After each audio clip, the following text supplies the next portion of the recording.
Your cProfile output shows one function taking 90% of the time. Now what? cProfile and line_profiler operate at different levels of granularity. cProfile instruments every function call in your program and reports total time spent per function. It's fast to run and gives you a broad map of your code. Line_profiler goes deeper. It times every individual line inside a function, giving you exact microsecond breakdowns per line. The key insight is that these tools belong to different phases of profiling. You always start with cProfile to get a top-down view of the entire program.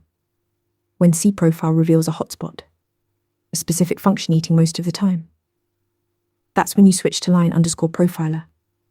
You decorate that function with that profile, run it through kernprof, and immediately see which exact lines are burning your CPU cycles. Practically, line_profiler requires you to explicitly mark functions using the @profile decorator and run your script with kernprof. This is intentional. Line_profiler's instrumentation is significantly heavier than cProfile's. Running it across your entire codebase would make profiling itself prohibitively slow.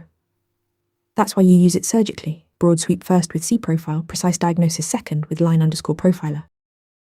Use cProfile to find the slow function, then line_profiler to find the slow line.